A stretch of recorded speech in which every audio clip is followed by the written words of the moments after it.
মাননীয় প্রধানমন্ত্রীকে বলবো, জীবনে আফসোস করেন, এই জমিনে আপনার কি ফায়সালা হবে জানি না, তবে কোরআন থেকে আপনার একটা ফায়সালা বলতে পারি।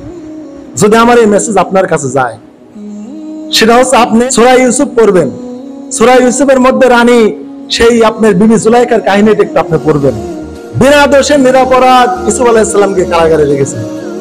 পরবর্তীতে ওই রানী জুলাইখা তার এই দুর্বিসন্ধির কথা স্বীকার করেছিল যে আমি অন্যায় করেছি, ইউসুফ সৎপুরুষ ছিল, আমি তাকে লেলিয়ে অন্দরমহলে নিয়ে গিয়েছিলাম। তো আমি বলবো মাননীয় প্রধানমন্ত্রী, আপনি যেন সূরা ইউসুফ পড়বেন। জুলাইখার শিক্ষা আপনার আছে, আপনি দেশে রানী ছিলেন আর জুলাইখাও রানী ছিল। এই রানীর কথা বললাম, আপনারা দুই রানী, এক রানী আর এক রানীর জীবনী পড়বেন সূরা ইউসুফ থেকে, যে জুলাইখা কিভাবে তার পাপ থেকে মুক্ত হলো, কিভাবে আবার আল্লাহ তাআলা তাকে ওই মানে এর থেকে আবার ইউসুফ আলাইহিস সালামের সাথে মিলিত করে দিলেন, আবার ইউসুফের সাথে আল্লাহ বিয়ের ব্যবস্থা করলেন। যে ইউসুফকে গোপনে ডেকে নিয়ে গেছিল অন্যায় করতে, তার নিজের অপরাধ পাপ পঙ্কিলতার কথা জনসমক্ষে সে জুলাইখা স্বীকার করেছিল, আমার অন্যায় হয়েছে। মাননীয় প্রধানমন্ত্রীকে বলবো, আমার মেসেজ যদি আপনার কানে যায়, রানী জুলাইখার মতো তওবা তাসির করেন, হয়তো আল্লাহ আপনাকে ক্ষমা করতে পারে। এটা আল্লাহর ফায়সালা। আরেকটি কথা বলবো, মুশরিক রানীর কথা বলি, রানী বিলকিস, তার কাহিনীটাও আপনি একটু করবেন। সূরা সাবা নামের একটা আল্লাহ সূরা নাযিল করেছেন। ওই সূরা সাবাতে রানী বিলকিসের কাহিনী আল্লাহ বলেছেন। রানী বিলকিসের থেকে জীবনে একটা শিক্ষা নেবেন। সে মুশরিক, সূর্যের ইবাদত করত, সূর্যকে আল্লাহ মনে করতে, মাবুদ মনে করত।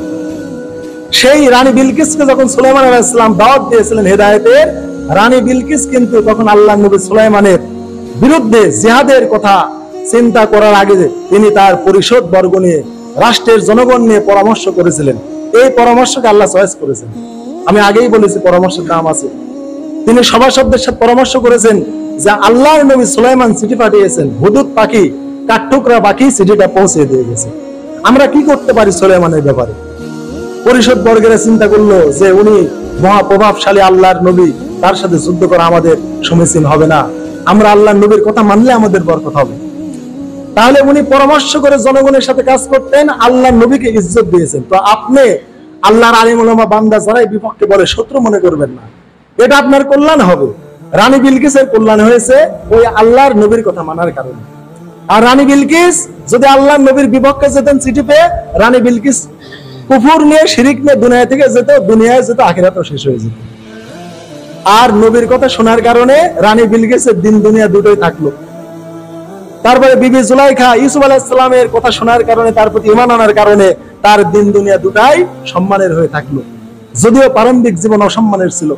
তো আপনার জীবনে এখন মহা অসম্মান, মহা জিল্লতি, সম্মান যদি পেতে চান, আলিম ওলামা দেশের নাগরিকদের সাথে পরামর্শ করবেন, তাদের সুচিন্তিত মতামতগুলিকে প্রাধান্য দিবেন, এতে আপনার রাজত্ব স্থায়িত্ব হবে। জনগণের আপনি বিরাগ থেকে আপনি দূরে থাকতে পারবেন, প্রতিহিংসা পরায়ণ থেকে দূরে থাকতে হবে। প্রতিহিংসা পরায়ণ মানুষকে শেষ করে দেয়। প্রতিহিংসার রাজনীতি করা যাবে না। প্রতিহিংসা করলে শত্রুতা আরো বাড়িয়ে দেয়, প্রতিশোধ নিলে শত্রুতা আরো বাড়িয়ে দেয়। আর প্রতিশোধ তারাই নেয় যারা পরাজিত। আমরা মনে করি কি যে যারা প্রতিশোধ নেয় তারাই বিজেতা, আর যারা মাজলুম হলো মানে প্রতিশোধকৃত হলো তারাই হচ্ছে পরাজিত। আসলে ভাই উল্টো।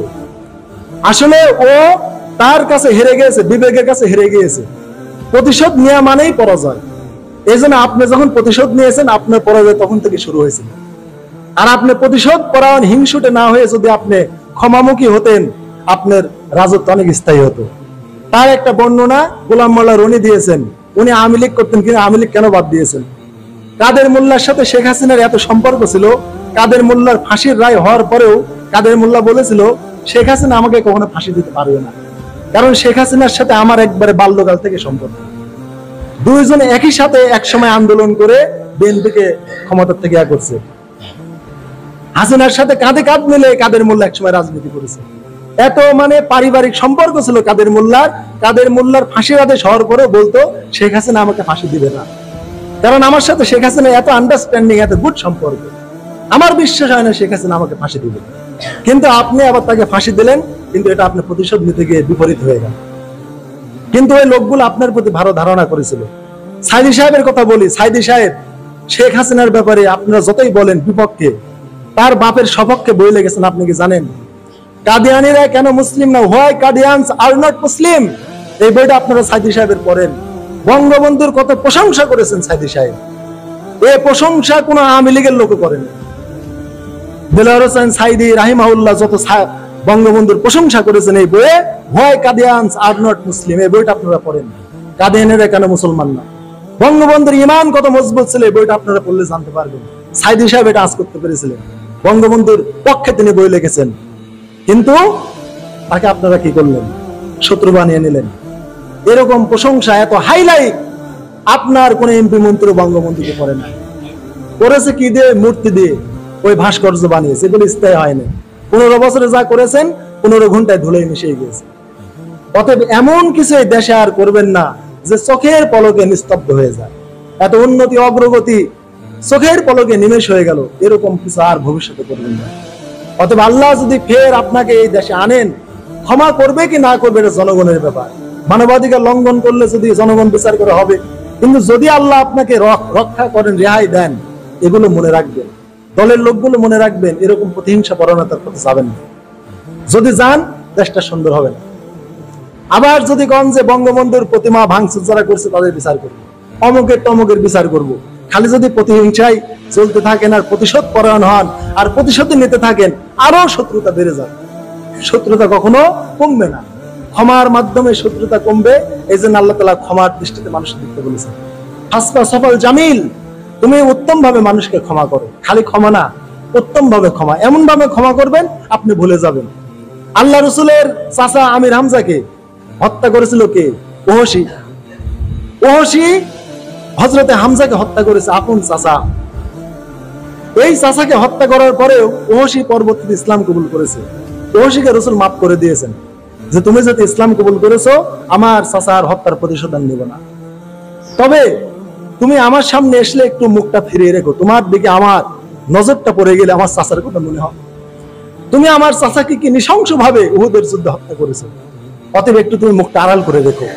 রাসূল হৃদয় থেকে ওহসীর মতো হত্যাকের আসামিকে মাফ করে দিয়েছেন। এই হচ্ছে রাসূলের মহান শিক্ষা। এই জন্য আমরা রাসূলের শিক্ষা আমরা উদ্ভাসিত হই। আমরা যদি রাসূলের শিক্ষায় যদি আমরা না যাই, আমাদের দেশে কোনোদিন শান্তি আসবে না। প্রতিশোধ জ্বালাও পোড়াও, শান্তি কোনোদিন আসবে না। এই জন্য বলেছি, আওয়ামী লীগের ভাই যারা আছে, যারা হিন্দু আছে, কারো প্রতি কোনো অবিচার করবেন না। নিজের মানবিকতা, ভালোবাসা এইগুলি দিয়ে তাদের মন জয় করবেন। গোলাম মাওলা রনি ওই কাদের মোল্লা সাইদি সাহেবের সাথে কারাগারে ছিল, দল ত্যাগ করেছেন, কিন্তু উনি বলেছেন যে আমাকে সাইদি সাহেব কাদের মোল্লা কোনোদিন বলতো না তুমি জামাত করো, আমাকে আওয়ামী লীগ ছাড়ার জন্য কোনোদিন বলতেন না। কাদের মোল্লা বলেন নাই, সাইদি সাহেব আমাকে বলেন, অথচ একই কারাগারে থেকেছেন। উনি বলেছেন সাইদি সাহেব এত কেঁদেছেন, তার চোখের ন্যূনতম পানিও যদি আল্লাহ কবুল করেন তাহলে এই সরকারের পতন হবে। মাজলুমের দোয়া আল্লাহ এত কবুল করেন। হাজিরিন, মাজলুম কাফের হলেও আল্লাহ তার পক্ষে, আর আপনি মুমিন হলেও যদি জালেম হন আল্লাহ আপনার বিপক্ষে। এই জন্য মাজলুমের ফরিয়াদ থেকে, বদদোয়া থেকে বিরত থাকবেন। মাজলুমের বদদোয়া আল্লাহর মাঝে কোনো পর্দা নেই, সরাসরি আল্লাহর আরশে পৌঁছে যায়। এই জন্য হাজিরিন, প্রতিশোধ নয়, প্রতিহিংসা পরায়ণতা নাই, মানবিকতা উদারতা নিয়ে আমরা দেশটা গড়ার